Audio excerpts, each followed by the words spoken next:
righty. We're on. Okay. So the movie we're going to be discussing today and investigating has a title that seems like it could be tacked on to just about a third of the film noirs out there. And I saw it years ago, loved it, could not remember the title. So I knew that it involved a crooked numbers racket in New York City. Illegal gambling, in other words, illegal then.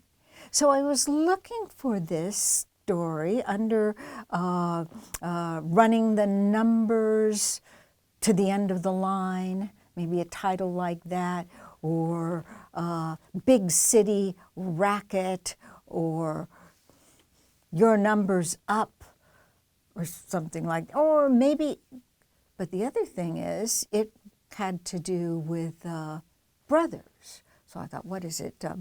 Blood Brothers? That title, lots of things are under that title. Or Family Feud, with this TV show. And back to numbers. Okay, the story centers on a crooked attorney. This is played by John Garfield. His character's name is Joe Morse, and he works for the top numbers runner, powerful man in New York City. And this most powerful man in the numbers business is going to fix the number 776. Oh, maybe I thought this movie could be called 776. 776 and murder, something like that. So, and what he's going to do is make sure that when people put their money on that number, 776, on 4th of July, which they often do on the 4th of July. Put a dime on 776 for me tomorrow. 776. You're going to play 776 tomorrow? Nickel on 776. 776? This time it's going to win. It's going to put all the other lower number running businesses who work behind the pool halls out of business, and then he can monopolize, right? So I'm thinking of all these titles, looking, and finally I find it, and oh, it's none of those good titles I came up with. It is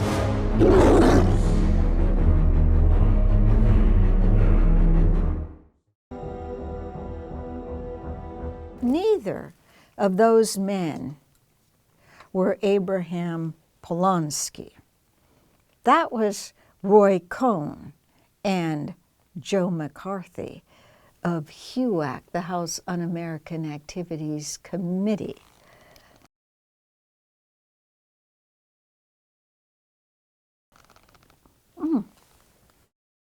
Oh, you're wondering, where am I? What is all this? What's this about? Well, I have to hightail it out of town. Somebody's after me. It's somebody I knew long ago out of my past. I mean, it wasn't that long ago, and I didn't know him that well. I mean, a little bit, a couple times. Anyway, I'm catching a bus ticket out of here. Let's get to who are the poets that we're going to be discussing here today. Two poets. One of them, known around the world, mostly as one of the most celebrated, influential playwrights of the 20th century. And the other one, well, let's see. A man goes far to find out what he is. Death of the self. In a long, tearless night, all unnatural shapes blazing. All natural shapes blazing. Unnatural light. Does that sound familiar? Ring a bell anywhere? Well, we'll get to that. Morning. Over $100 million. It seemed a shame so much good money to go to waste in other people's pockets. This movie has a good woman, played by Beatrice Pearson, playing a character named evil-doers. And the good woman is trying to have a good influence on Joe Morse. Now this actress, as they used to say back in the day, she's really good. Beatrice Pearson, very fresh, natural, spontaneous, and rather affecting on camera. I thought she never made another movie. One. Okay, she made one other movie, and that was it for her in Hollywood. I wonder what the story was behind that. There's always a story. And this movie has a bad woman trying to have a bad influence on Joe Morse. And she's played by Marie Windsor, who made a good name for herself in Hollywood, playing bad women in films noir. When a woman's waiting for you in your office and she's not in a chair, she's perched on the edge of your desk and the desk isn't made for sitting on, and she's wearing over the elbow velvet evening gloves and it's not even evening, you know she's up to something. Like maybe she doesn't want to leave any fingerprints behind. This movie has phones ringing, phones being dialed, People can be made phones to turning the plot. Was my phone talking too? A man could spend the rest of his life trying to remember what he shouldn't have said.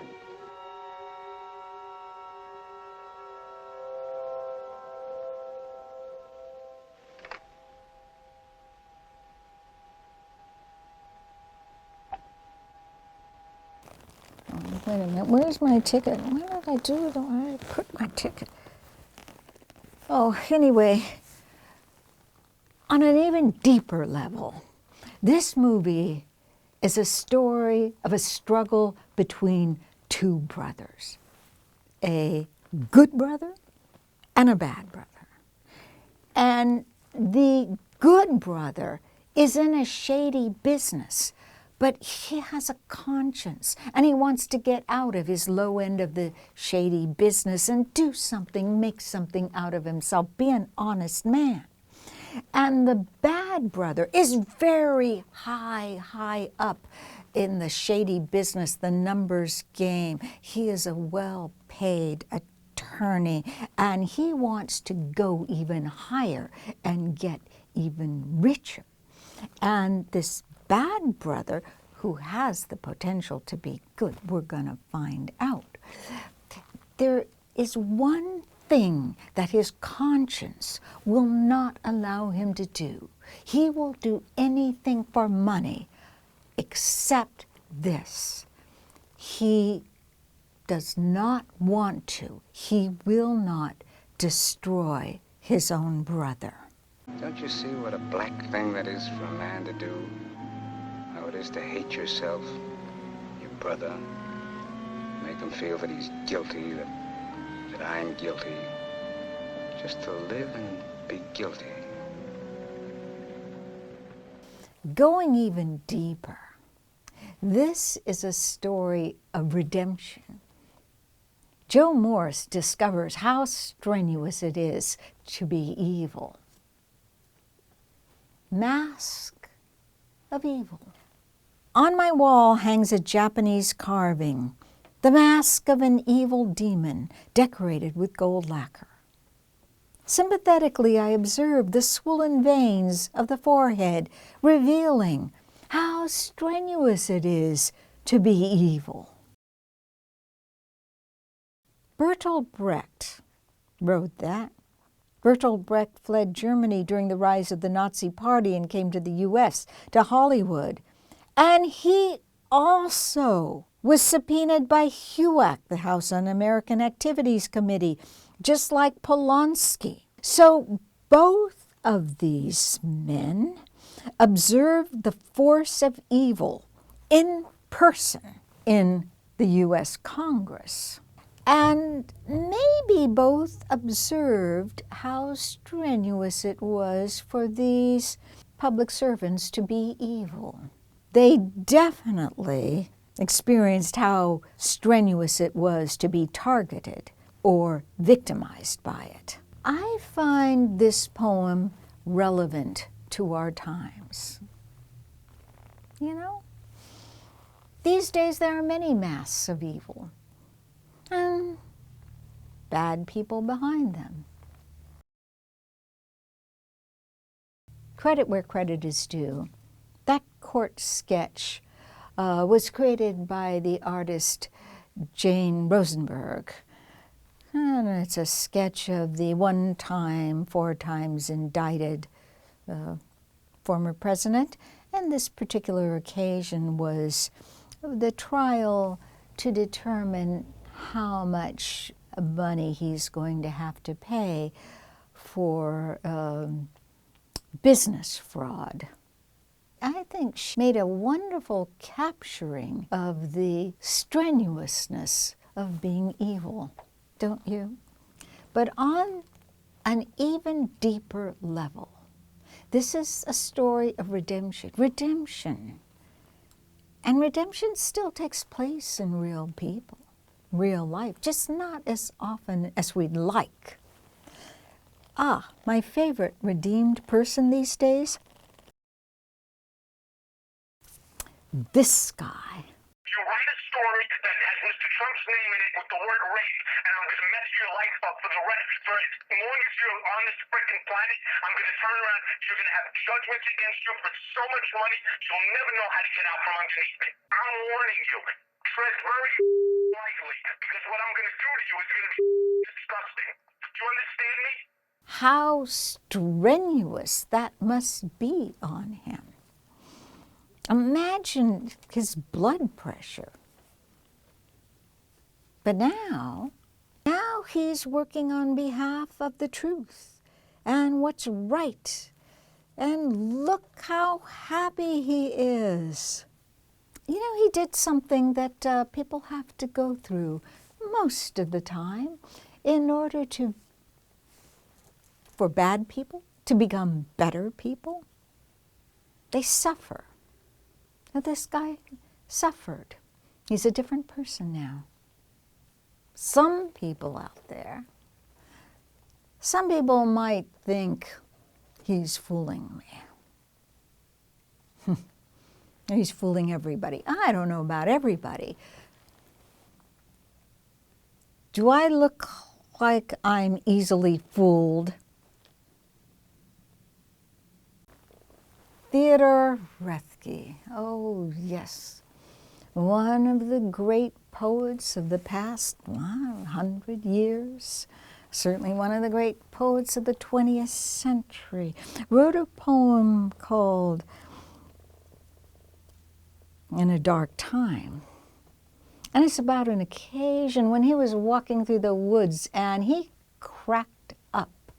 He lost his mind, or as the psychiatric community would say, he had a severe mental illness event. But he said that it was a mystical experience. A man must go far to find out what he is. And presumably so must a woman, I guess. In a dark time, the eye begins to see. I meet my shadow in the deepening shade. I hear my echo in the echoing wood. Lord of nature, weeping to a tree. I live between the heron and the wren, beasts of the hill and serpents of the den. What's madness but nobility of soul at odds with circumstance? The day's on fire. I know the purity of pure despair, my shadow pinned against a sweating wall. That place among the rocks is a cave or a winding path. The edge is what I have. A steady storm of correspondences, a night flowing with birds, a ragged moon, and in broad day the midnight come again. A man goes far to find out what he is. Death of the self in a long tearless night. All natural shapes blazing unnatural light. Dark, dark my light, and darker my desire. My soul, like some heat-maddened summer fly, keeps buzzing at the sill. Which I is I? A fallen man, I climb out of my fear. The mind enters itself, and God the mind, and one is one, free in the tearing wind. Redemption. Wait a minute. Just a second here. Where's my ticket? What did it do with my... God, this always happens to me. Okay. Ha! Okay. You know how it is with tickets. It's $5. $5. What pocket did I... What? I have too many. One too many pockets. All right, redemption.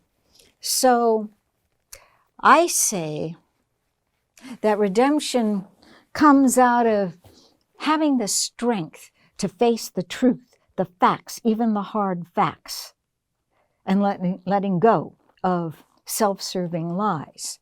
But that's just me, you know, that's my take on it.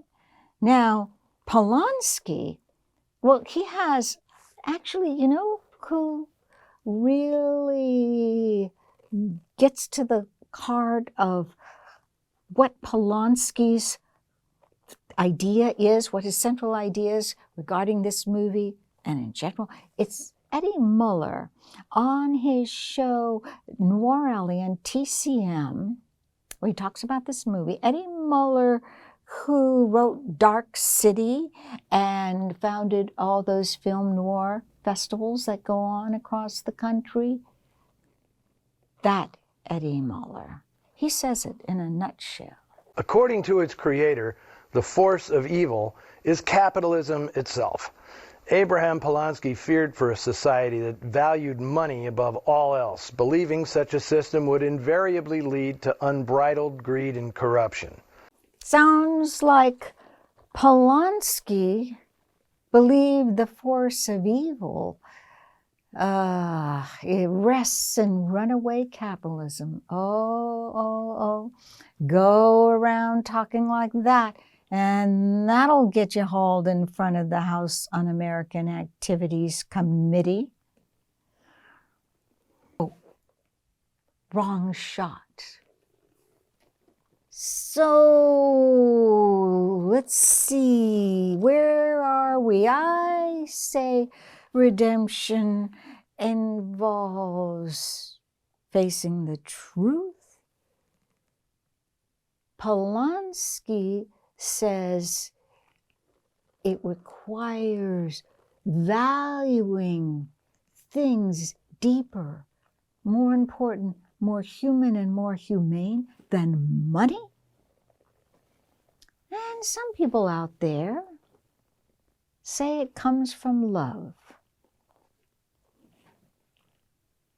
Could be. I just kept going down and down there. It was like going down to the bottom of the world to find my brother.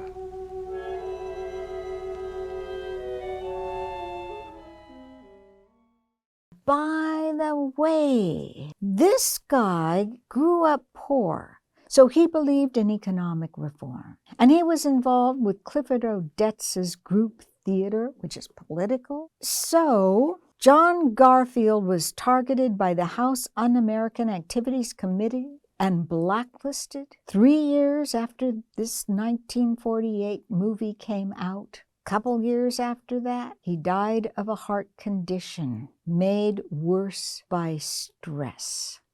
Okay. I'm out of here.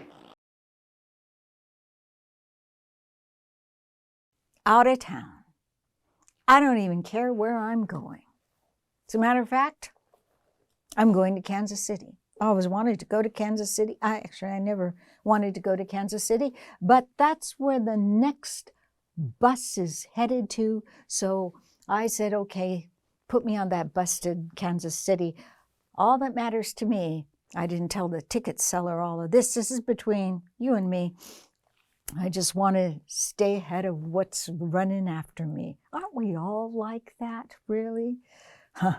There's nothing. I'm telling you, there is not one thing in the world that would make me change my mind to stay in this town with a situation that's what's going on here now. This is funny, isn't it? Every time somebody says that in a formulaic sitcom or movie, it's the oldest trick in the world. Some character says, I will never again go out with Larry. And then the next scene, you know what you're going to see. You're going to see that character and they're going out with Larry. But this is real life, not some formulaic screenplay or something like that. So that means, what the hell? I don't know. This was not. Don't look at me. I don't know what the heck is going on. Hello?